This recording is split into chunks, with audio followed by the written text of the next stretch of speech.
El tema que nos queda por cubrir es el tema de estática de fluidos.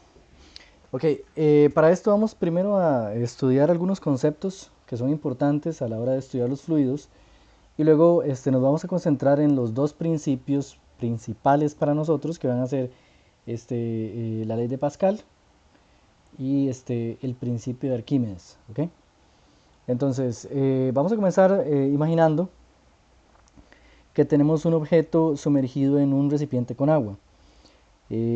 Cuando el objeto se sumerge en el recipiente, lo que vamos a concentrarnos es en la interacción entre el agua y el objeto. Por contacto, el objeto inmediatamente va a sentir fuerzas normales en sus caras como indica la figura.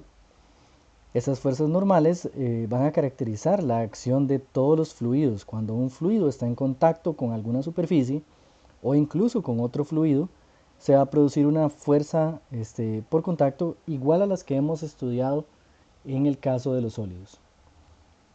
Para los fluidos es más importante concentrarnos en un concepto derivado de la fuerza que en la fuerza misma. Ese concepto es el concepto de presión. La presión para nosotros va a estar determinada de una manera simple por esta fórmula. Presión es igual a fuerza dividida entre área, donde el área es el área de contacto entre el fluido y el objeto del entorno que estamos considerando. Okay. Dado que la presión se calcula dividiendo fuerza entre área, recordando que las unidades de la fuerza son newton y las unidades del área son metros cuadrados, las unidades de la presión serían newton por metro cuadrado. A esta unidad se le da un nombre especial en el sistema internacional, se conoce como Pascal. Hay varias relaciones de equivalencia que van a ser importantes para nosotros. La primera es que la presión se puede medir en términos de cuántas presiones atmosféricas este, se están sintiendo. ¿Okay? Hay una igualdad que es esta: una atmósfera es igual a 101.300 pascales y esto a su vez es igual a 750 milímetros de mercurio. Ahorita vamos a ver qué quiere decir esto de milímetros de mercurio. La presión se puede medir y se puede entender eh, tratando de pensar en el dispositivo que se muestra acá, que es un dispositivo simple. Tenemos un recipiente cilíndrico con un pistón móvil. En el pistón móvil está sujeto un resorte. El resorte tiene uno de sus extremos soldado al fondo del recipiente y el otro soldado al pistón. De esta manera, cuando se aplica una fuerza sobre el pistón, el resorte se comprime y se va a comprimir hasta que haya un equilibrio de fuerzas. Usando la ley de Hooke, que nos dice que la fuerza es proporcional a la distancia de compresión del resorte, y midiendo esa distancia podemos averiguar exactamente cuánta fuerza actúa sobre el pistón. Si dividimos esa fuerza entre el área del pistón, obtenemos la presión. Este instrumento se puede sumergir en un cuerpo de agua y conforme el instrumento se sumerge en el agua va a experimentar más presión, y eso quiere decir que el resorte va a ir comprimiéndose cada vez más conforme lo sumerjamos. En general podemos usar la fórmula de presión y despejarla para la fuerza, y podemos recuperar el valor de la fuerza utilizando el producto de la presión por el área de contacto. En general, esta expresión se puede reescribir en forma diferencial, donde tendríamos entonces un diferencial de fuerzas igual a la presión por un diferencial de área, cuando estamos hablando de áreas pequeñas en donde se ejerce presión. Esta relación es importante para el caso en el que la presión es una variable y es diferente en cada punto de una superficie. Ok, vamos a comenzar ahora sí con el principio de Pascal. El principio de Pascal es una ecuación muy útil en física que permite determinar la presión a cualquier profundidad dentro de un cuerpo de agua. Okay, ahora vamos a extender esta afirmación no solo al agua, sino a cualquier fluido. Y vamos entonces brevemente a decir qué es para nosotros un fluido. Un fluido es una sustancia cuyas moléculas se pueden mover unas respecto a las otras. Esto es en contraste con las moléculas internas de un sólido, que están confinadas a ocupar posiciones fijas y no se pueden mover de sus posiciones fijas. En un fluido las moléculas pueden desplazarse relativamente a sus vecinas, y esto es lo que se conoce como el acto de fluir. Ok, entonces, desde ese punto de vista, todos los líquidos son fluidos, pero también los gases son fluidos. Vamos a usar esta definición técnica de fluido en la cual incluimos los gases y por lo tanto la atmósfera es un ejemplo de fluido que puede ejercer presión. Vamos a analizar ahora sí cómo varía la presión con la profundidad. Es algo conocido de la experiencia cotidiana que conforme nosotros nos sumergimos en el agua, la presión que este fluido ejerce sobre nosotros va aumentando con la profundidad. La manera de pensar en esto es la siguiente. Tenemos este recipiente con agua y vamos a imaginar que tenemos un bloque de algún material sumergido en él. Debido a que en todas las caras de este bloque va a haber alguna fuerza asociada a la presión del fluido, vamos a poder hacer un cálculo cuando este bloque esté en equilibrio. Vamos a imaginar que el bloque está en equilibrio, la fuerza neta vertical sobre el bloque es 0, y a partir de esas condiciones vamos a derivar una expresión que nos permite relacionar presión con profundidad. Vamos a establecer lo siguiente. Vamos a concentrarnos únicamente en la presión que actúa sobre la cara superior de este bloque y en la presión que actúa sobre la cara inferior. La cara superior está a una profundidad medida desde la superficie que llamamos D, y la cara inferior está a una profundidad que sería D más H, donde H es la altura del bloque. Sobre la cara superior va a haber una fuerza debido a la presión del agua. La fuerza siempre va a actuar desde el fluido hacia el objeto. Por lo tanto, la cara superior del bloque experimenta una fuerza hacia abajo, cuyo valor va a ser presión por área. A la presión en la cara superior la voy a llamar P sub 0. De manera análoga, en la cara inferior del bloque va a haber presión, pero en este caso dirigida hacia arriba. La presión va a tener un valor diferente que la presión en la cara superior, pues la cara inferior está a una profundidad mayor. El área de las caras es la misma, A, y por lo tanto vamos a escribir la fuerza total que actúa sobre la cara inferior del bloque como PA en la dirección J positiva. Una fuerza adicional vertical sería el peso del bloque que actúa sobre su centro de masa y se puede escribir como menos mgj.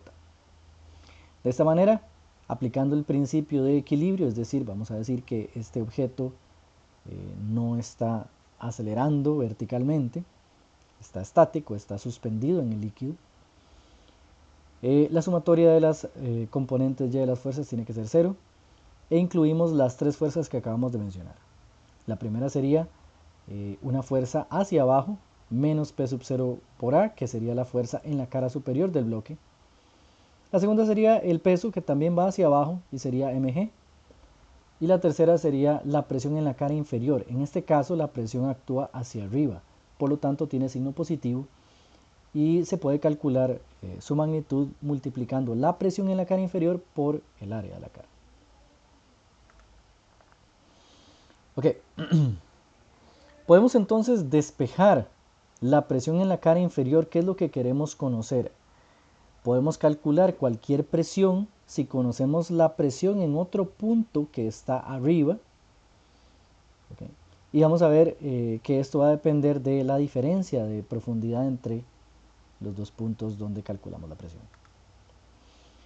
Una cantidad muy útil cuando tratamos con fluidos es la densidad, que deberíamos conocer de precálculo y de los cursos de física de secundaria. La densidad se define como el cociente entre la masa de un objeto y su volumen. Para el caso de un objeto como el que tenemos en nuestro ejemplo, el volumen se calcula con el área basal por la altura, que es lo que representan las letras AH en el denominador de esta expresión. De esta manera, siempre se puede despejar la masa en términos de la densidad de un fluido y su volumen. Masa sería densidad por volumen. Y es lo que vamos a usar entonces acá. Ahora, noten que cuando despejamos la masa acá nos quedaría ρ, que es el símbolo de la densidad, por A por H. Si sustituimos el m en el numerador del segundo término del lado derecho de la ecuación por esa expresión, obtendríamos una letra a en el numerador y una letra a en el denominador que se van a cancelar. De esta manera obtenemos la expresión que se conoce como el principio de Pascal, que es la que observamos acá. Vamos a intentar describir esta expresión para poder usarla con confianza. La expresión dice: la presión en cualquier punto del líquido se puede calcular si conocemos la presión en algún otro, que se llama P sub 0, y la profundidad H a la cual está el punto inferior respecto al punto superior.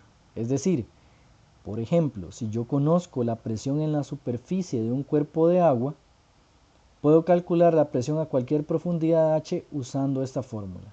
P sub 0 sería la presión en la superficie del agua, H es la profundidad a la cual voy a calcular la nueva presión P, ρ es la densidad del fluido y G es la aceleración gravitacional.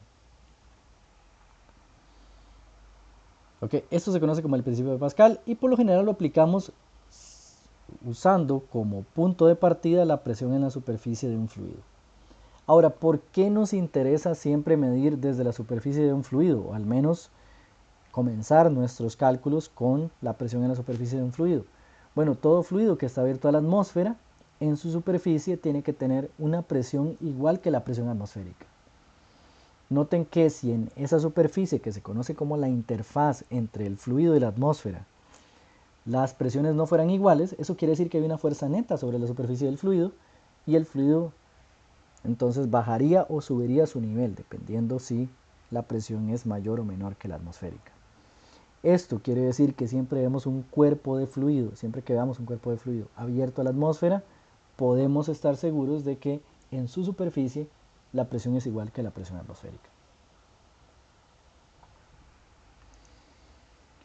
Ok.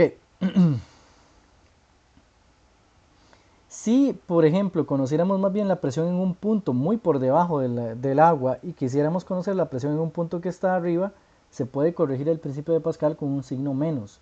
¿Qué quiere decir? Que conforme nos elevamos o nos acercamos a la superficie del agua, la presión va a ir disminuyendo.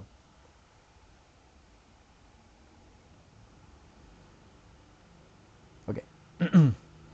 Una consecuencia importante del principio de Pascal es que si aumentamos el valor de la presión en la superficie del fluido, esto va automáticamente a generar un aumento igual en la presión en todos los puntos que están por debajo de la superficie. Es decir, si en la superficie la presión es la presión atmosférica, pero a 1 metro la presión es, por ejemplo, 2 atmósferas, al aumentar yo la presión en la superficie del fluido, aumento también la presión a 1 metro de profundidad en la misma cantidad. Este principio se puede entender de hecho como el principio que permite extraer pasta de dientes de un tubo. Si vemos la pasta de dientes como un fluido, al nosotros aplicar una presión extra en el extremo cerrado del tubo, este aumento de presión se transmite a todos los puntos del fluido, incluyendo el punto que está en contacto con el extremo abierto. Y así, por un momento, la presión de la pasta supera la presión atmosférica y la interfaz de la pasta se mueve hacia afuera del fluido.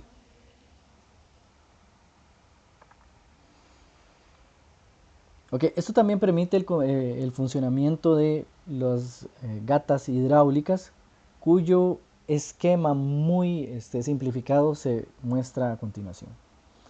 En una gata hidráulica vamos a tener un extremo con un pistón con un área pequeña. Luego del pistón tenemos un fluido, que es el fluido hidráulico, y al extremo opuesto, que es el extremo que va a hacer elevarse el peso que se quiera subir, por ejemplo un carro, vamos a tener un área mucho mayor. Usando el principio de Pascal podemos decir que si se aplica un aumento de presión en este lado, ese aumento se va a transmitir al otro lado de la gata, y va a tener la misma magnitud en el otro lado de la gata. Es decir, si yo aumento la presión en 5 pascal a la izquierda, se tiene que producir también un aumento de 5 pascal a la derecha.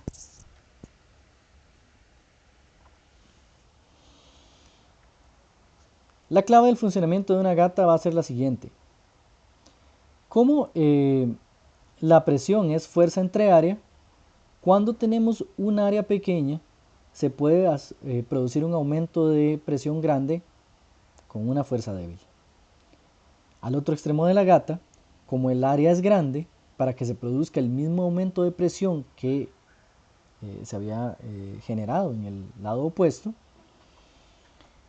se necesita entonces un incremento también grande de la fuerza.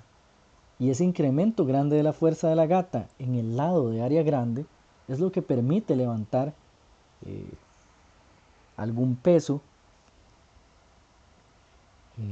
significativo, como por ejemplo el peso de un carro. La fórmula se puede expresar matemáticamente de esta manera, y esta fórmula lo que dice es lo siguiente. La fuerza que se genera del lado de la gata que levanta el carro es igual a la fuerza que se aplica del lado opuesto multiplicada por el cociente entre el área grande dividida entre el área pequeña, el pistón grande entre el pistón pequeño. Eso quiere decir que, por ejemplo, si en el extremo que levanta el carro el área es 10 veces mayor que en el extremo en que se aplica la fuerza que levanta el carro se va a amplificar 10 veces comparada con la que estamos aplicando.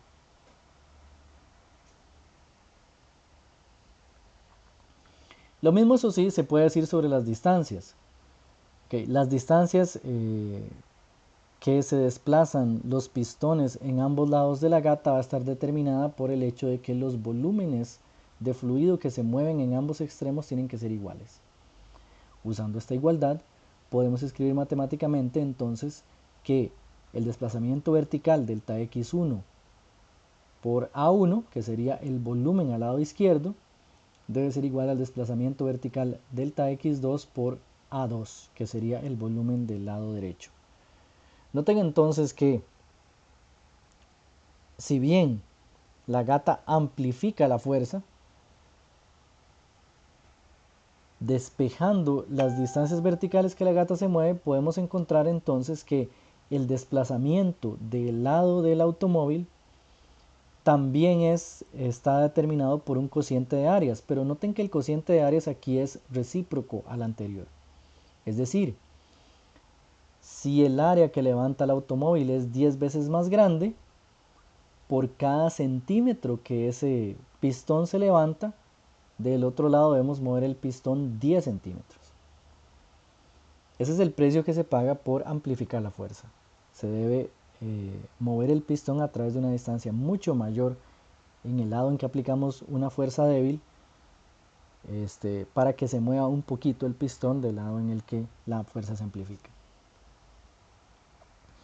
Otra función del principio de Pascal es el cálculo de la presión sobre una represa, como se muestra en la figura.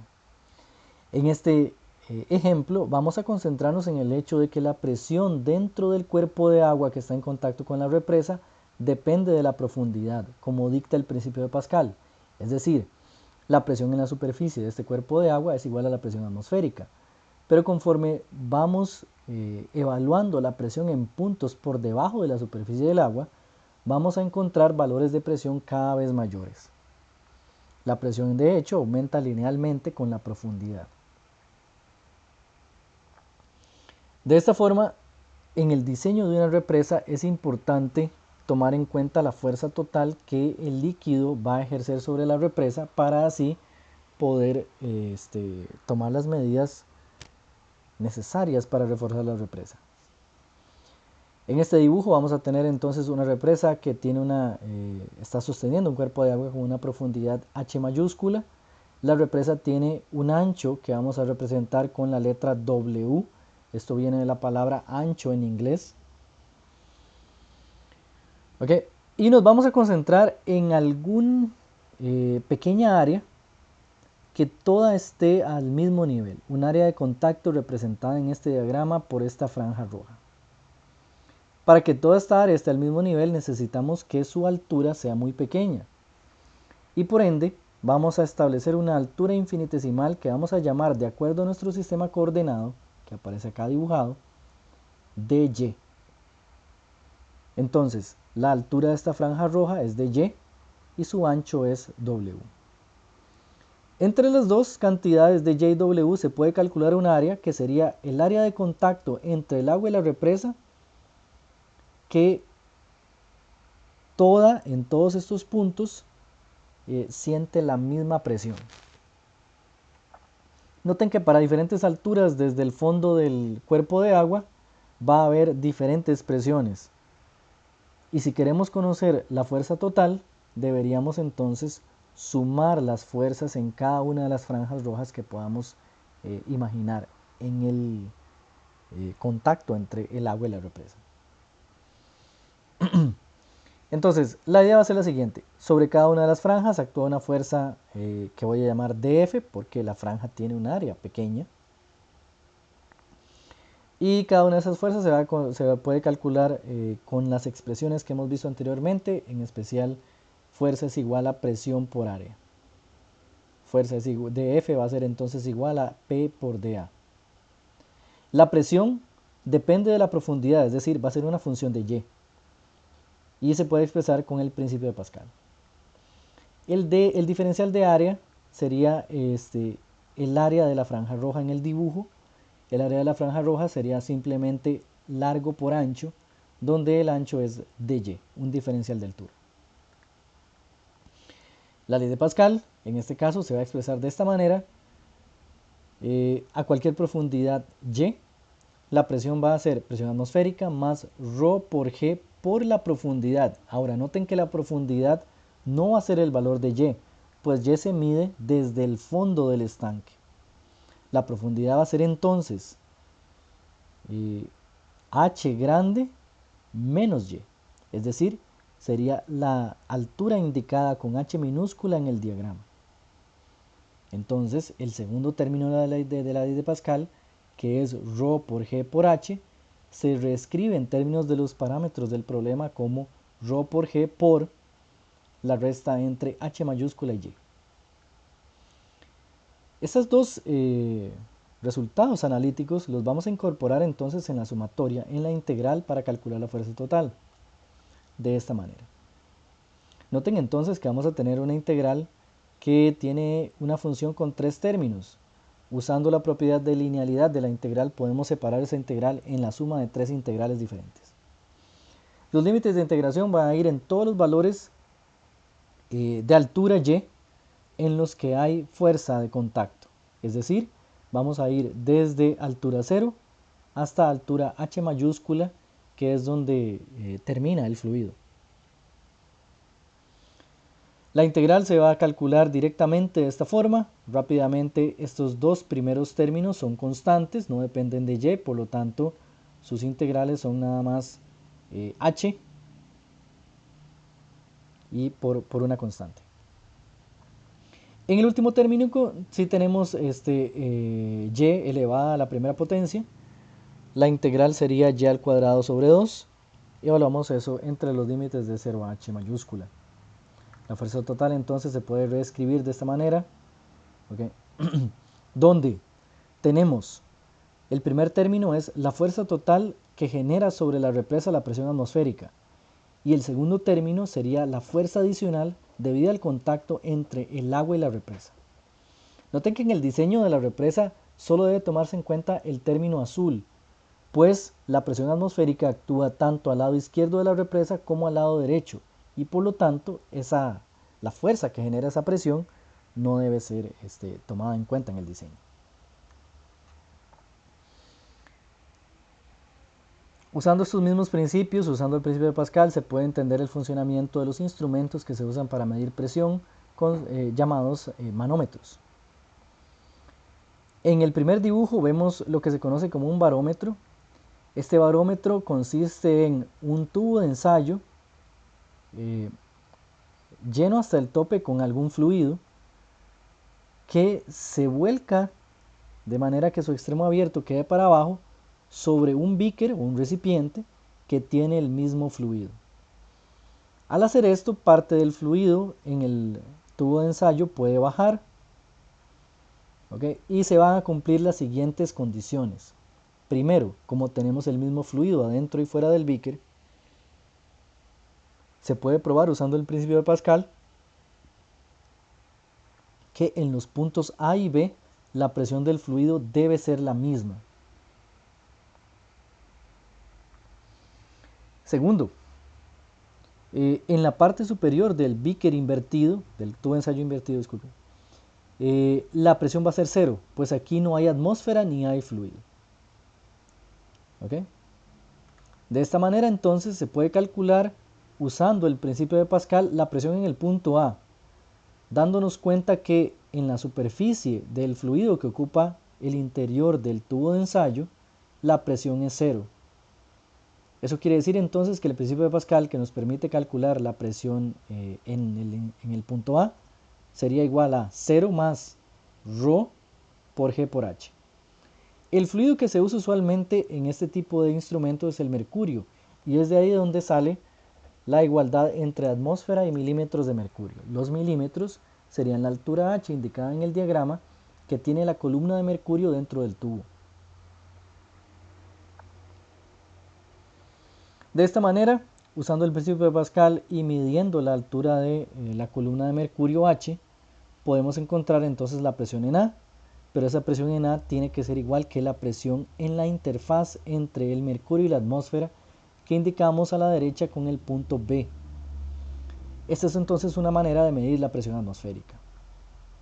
En condiciones normales, la altura de la columna de mercurio va a ser 760 milímetros, y es por eso que una atmósfera equivale a 760 milímetros de mercurio.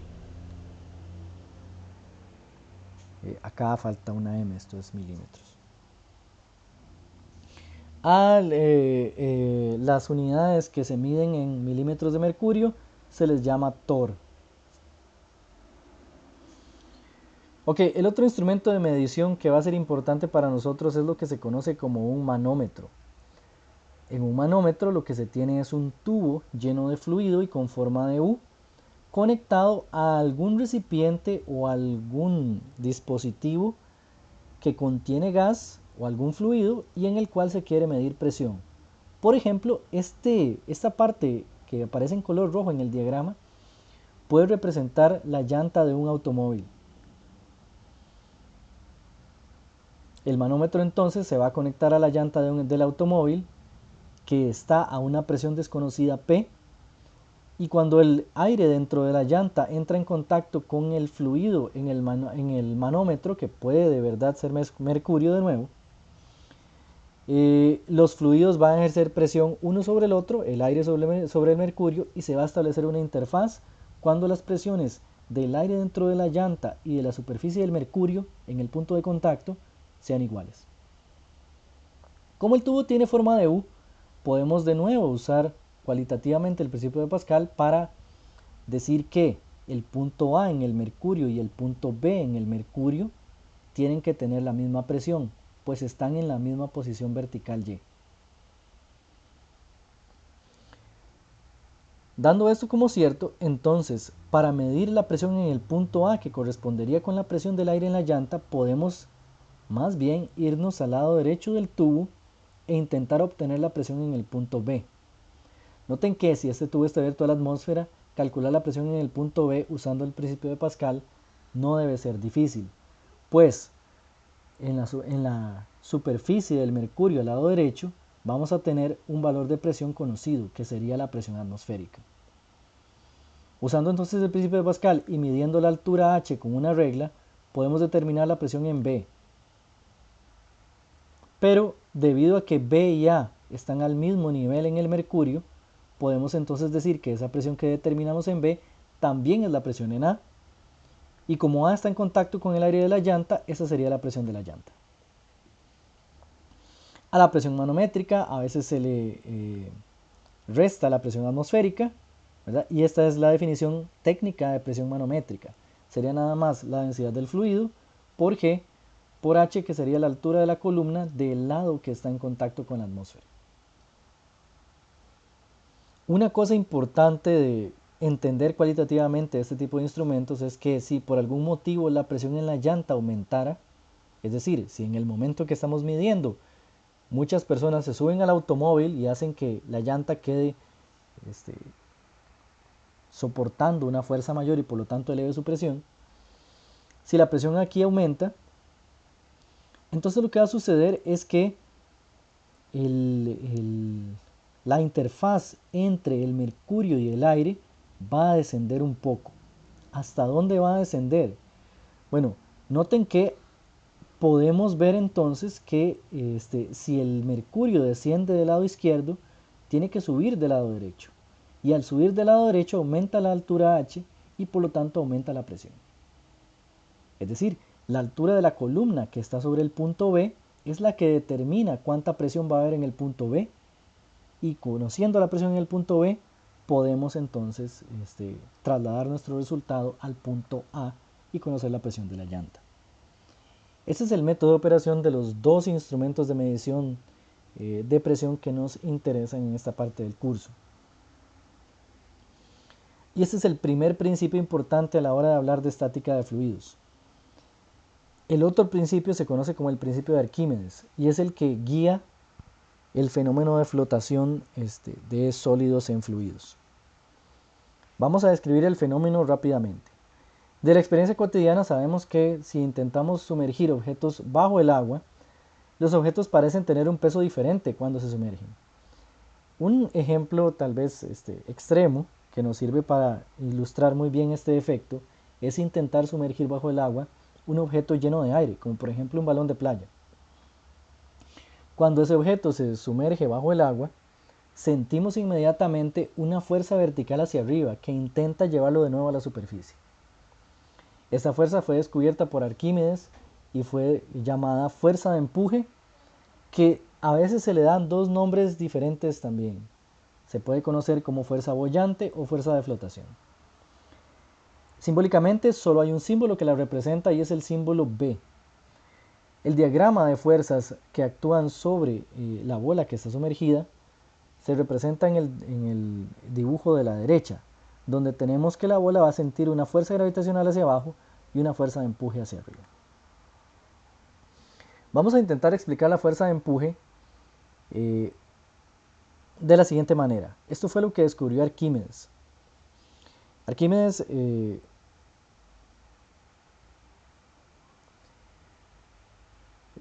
descubrió un principio, de hecho el principio por el cual los objetos que están sumergidos en agua cambian el peso aparente. En realidad no es que los objetos cuando se sumergen en agua pesan menos, sino que cuando se sumergen en agua, el agua ejerce una diferencia de presión neta hacia arriba sobre el objeto y por lo tanto las fuerzas verticales ya no solo incluyen al peso, sino que hay una fuerza adicional hacia arriba que es la fuerza de empuje.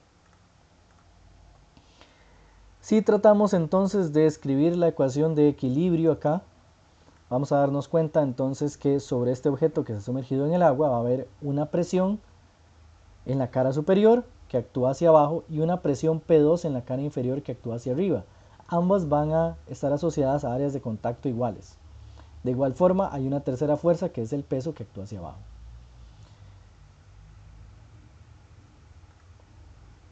La de Arquímedes fue que esta diferencia de presiones es lo que él llamó la fuerza de empuje. Es decir, la suma de estas dos fuerzas él la ve como una sola fuerza que se expresa como B. Esta fuerza, entonces, para que el objeto que está sumergido en el agua esté suspendido, tiene que ser igual al peso del objeto. Sin embargo, Arquímedes extendió este concepto a un caso muy especial, el caso en el que el objeto tiene la misma densidad que el fluido. ¿Okay? Este caso nos va a permitir escribir la fuerza de empuje de la siguiente manera. Voy a concentrarme nada más en la última línea de esta deducción que dice la fuerza de empuje es igual a densidad por G por algún volumen. La densidad hace referencia a la densidad del fluido que está ejerciendo fuerza de empuje B. G es la constante gravitacional y V va a ser el volumen de fluido que está siendo desplazado por el objeto. Esto es, si un objeto se sumerge totalmente bajo el agua, el volumen que debe usarse en esta fórmula es el volumen completo del objeto. Sin embargo, si un objeto se sumerge solo hasta la mitad, el volumen desplazado sería la mitad de su volumen. Entonces, la ecuación que nos permite determinar la fuerza de empuje se puede especificar de una manera tal vez más explícita de esta manera. La densidad del fluido por G por el volumen desplazado por el objeto que está en el fluido. ¿Okay? Esta es la ecuación que determina completamente lo que conocemos hoy como el principio de Arquímedes. Noten que entonces este producto de densidad del fluido por volumen desplazado no es más que la masa de fluido que fue desplazada de su lugar al introducirse un objeto. Vamos a ilustrar esto con un ejemplo. Tenemos un bloque de madera, el bloque de madera flota sobre el agua y en esta situación en la que flota podemos estar seguros de que debe haber un equilibrio de fuerzas verticales, es decir, su peso y la fuerza de empuje tienen que tener el mismo valor. De esta manera, entonces la fuerza de empuje menos la masa de la madera por G tiene que ser igual a 0. La pregunta que vamos a intentar responder acá es ¿cuál es la densidad de la madera? Okay. Noten entonces que siguiendo la ecuación y en este caso usando en el primer término la fórmula de fuerza de empuje y en el segundo término cambiando la masa de la madera por el producto entre densidad y volumen de la madera, podemos llegar a esta relación. La relación es muy importante para nosotros. Dice que el cociente entre el volumen desplazado por la madera, es decir, el volumen que queda bajo el agua, y el volumen total de la madera, es igual a la proporción entre la densidad de la madera y la densidad del fluido. Por ejemplo, si la densidad de la madera es la mitad que la densidad del fluido, entonces la madera se sumerge hasta la mitad.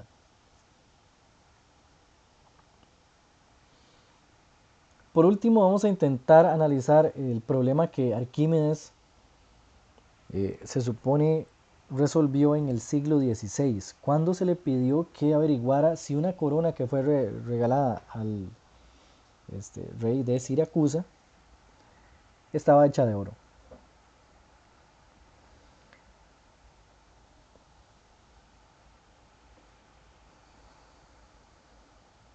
Entonces, lo que hizo Arquímedes fue primero pesar la corona en el aire, y esto es representado por el diagrama de la izquierda, donde la corona está sujeta a una especie de balanza con un gancho.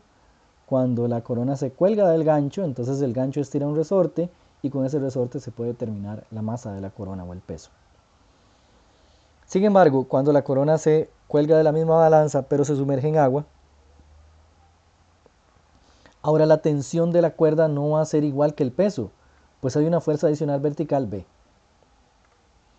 De esta manera, entonces vamos a intentar resolver ese problema con los datos de la lectura de la balanza afuera es de 7.84 newton, pero cuando está sumergida en el agua, la lectura de la balanza es 6.84 newton. Y la pregunta ¿es en realidad la densidad de la corona igual que la densidad del oro? Vamos a intentar averiguar esto usando el principio de Arquímedes. Comenzamos con esta ecuación que dice que la sumatoria de fuerzas tiene que ser igual a 0 cuando la corona se cuelga fuera del agua. En este caso vamos a tener la tensión de la cuerda, que es la lectura de la balanza, y el producto mg, que sería masa de la corona por gravedad. La masa de la corona siempre se puede escribir, de hecho todas las masas pueden escribirse como densidad por volumen. Y como en este caso nos están preguntando por densidad, vamos a elegir esa manera de representar la masa. Okay, con este resultado podemos despejar, por ejemplo, el volumen de la corona, que no es conocido, y tener una expresión matemática que puede servirnos para determinarlo. Noten que en este problema en particular conocemos la tensión de la cuerda. Lo que no conocemos es la densidad de la corona ni su volumen. Es por esto que necesitamos una ecuación adicional que la vamos a obtener si analizamos las condiciones de equilibrio para la corona sumergida bajo el agua. Si la corona está sumergida, la sumatoria de las componentes y de las fuerzas tiene que ser igual a 0. Y vamos a tener entonces una fuerza de empuje hacia arriba, una tensión nueva de la cuerda hacia arriba. Esa tensión de hecho va a ser menor que la que se establecía cuando la corona colgaba en el aire. Y por último tenemos el peso de la corona, que debería ser igual al término que usamos en la ecuación anterior. De esta manera reescribimos los términos. Primero B por su definición, la tensión la vamos a mantener como T. Noten que el enunciado nos da el valor de esta nueva tensión, es 6.84 newton. Y acá tenemos la masa de la corona escrita en términos de la densidad por G. Con el resultado de volumen que obtuvimos anteriormente podemos combinar y deshacernos de esta incógnita, VC. Y así obtenemos una ecuación que tiene solo una incógnita, que sería la densidad de la corona ρc. Haciendo un poco de álgebra podemos despejar esta ecuación en términos solo de las tensiones que el enunciado del problema ya nos da. Podemos entonces escribir esta expresión. La densidad del agua es un dato que se va a considerar conocido en las evaluaciones, pues es un número fácil de memorizar. La densidad del agua es 1000 kilogramos por metro cúbico, o sea, es 1000. Usando ese dato en esta ecuación podemos calcular entonces la densidad de la corona, que sería 7840 kilogramos por metro cúbico. Este dato, si verificamos con una tabla, es menor que la densidad del oro. Por lo tanto, la corona que se entregó al rey no estaba hecha de oro. Y noten que esto Arquímedes lo resolvió solo pesando la corona en el aire y en el agua. Con este ejemplo vamos a cerrar el principio de Arquímedes y dejamos los conceptos listos para profundizar en las sesiones de práctica de la próxima semana.